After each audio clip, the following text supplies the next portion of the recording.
Marcher avec des troupes, c'était incroyable. Ça affichait un statut dans une catégorie bien spéciale. Et puis surtout, ça faisait vraiment, t'étais dans le futur, surtout.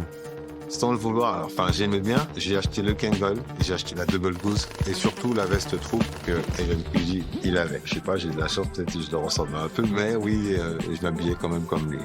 Et tout comme LL Cool J représentait troupe, moi j'ai représenté notre magasin Tikaret. L'impact c'était immédiat puisque moi, quand je le portais, le fait de le porter et être en soirée, d'un seul coup, il y a 3 lascars qui arrivent et qui veulent absolument ce produit troupe ou une autre marque que je portais la veille au soir.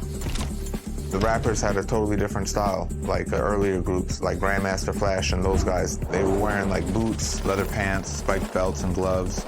Really more influenced by funk and disco, almost a heavy metal style. Il y a une influence disco, donc on est toujours un peu dans la flamboyance, border village people. Il y avait 2 écoles vestimentaires.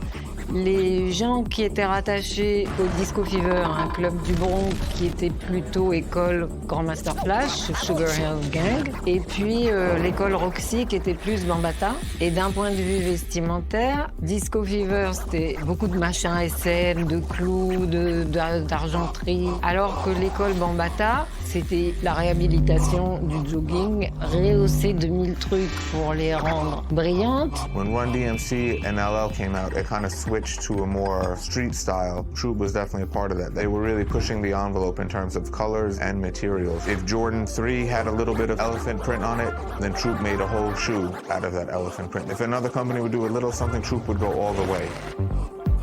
Un an après, je dis à Françoise, Françoise, tu veux pas qu'on réessaye avec Troupe? Elle me dit, Daniel, toi t'es bien gentil, tu parles pas anglais, c'est pas toi qui te fais envoyer promener, c'est bon, ils m'ont envoyé chier, ils m'ont pris pour une conne la première fois, je vais pas le refaire. Et là je lui dis, mais Françoise, on sait jamais, les choses changent. Et effectivement, sur mon conseil, elle rediscute avec eux, ils nous accueillent les bras ouverts.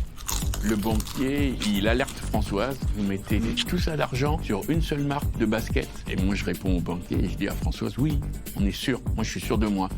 On achète 1800 paires, une petite boutique, hein, donc c'est vraiment un gros volume pour nous. C'est l'explosion au niveau Europe. Il y a les Allemands, il y a les Suisses, il y a les Italiens. Tout le monde connaît les Cool J, tout le monde veut des troupes. On a d'un seul coup changé de dimension. On a commencé à faire beaucoup de chiffres d'affaires. Tikaret remporte le jackpot avec des baskets magiques. Troupe a matérialisé l'énergie hip-hop en la transformant en marque. Et le sportswear, pierre angulaire de la mode noire au début du mouvement, a jeté les bases de tout ce qui allait suivre. Mais où ce processus a-t-il démarré? Et quand des baskets sont-elles entrées dans le système sanguin du mouvement pour alimenter son cœur qui bat si fort? Est-ce avec Run DMC, qui cite ses baskets Adidas préférées dans ses rimes de rap? Le manager de Run DMC, Russell Simons, qui est le frère de Run, obtient un rendez-vous chez Adidas et invite suite à ça les reps de Adidas de venir voir Run DMC en concert Madison Square Garden. Et pendant le concert, Run DMC chante leur chanson My Adidas et demande au public d'enlever une chaussure de leur pied et de montrer leur Adidas. Et le rep voit 40 000 personnes qui lèvent leur Adidas. Donc là, il dit bah ouais, on va signer un contrat. Et Run DMC dit ouais, c'est $1 million, ce qui est énorme pour l'époque, même pour les contrats sportifs. Et ils obtiennent ce $1 million. Où cela a-t-il commencé plus tôt? Avec Walt Frazier, la star funk fabuleuse du basketball des années 70, qui a fait de ses baskets Clyde de Puma un accessoire obligatoire de la mode urbaine américaine. Puma, they were always kind of the underdog. They did team up with quite a few black athletes. Walt Frazier is a fantastic example of that because incredible athlete, of course, but also extremely stylish, wearing these long kind of fur coats and hats. And so he was much more than a basketball player. He was also an icon of black culture. Les artistes et les athlètes sponsorisés par des marques de basket sont aujourd'hui monnaie courante dans notre monde. Mais si l'on suit les fats lacets de la culture et de l'histoire de la sneaker jusqu'à leur source méconnue, un lieu de naissance très surprenant se présente à nous, l'Allemagne nazie. They started off in a little town in Herzogenaurach. They have a tradition there of shoemaking. Two of the Dassler brothers set up a little workshop creating lots of shoes, but creating also shoes for sports. So they were able to go around the Olympic Village, as it were, at the time in 1936 for the Berlin Olympics. And that's how Adi Dassler particularly came across Jesse Owens, tried on the shoes and was eventually convinced to wear them. They were just very happy to be given great shoes. That was a big deal because they were expensive and very hard to come by. Incroyable mais vrai. Le premier sponsoring de basket au monde a eu lieu lorsque Jesse Owens, seulement le deuxième athlète noir américain à jamais avoir remporté une médaille d'or aux Jeux Olympiques, en a gagné 4 d'affilée, sous les yeux d'Adolf Hitler.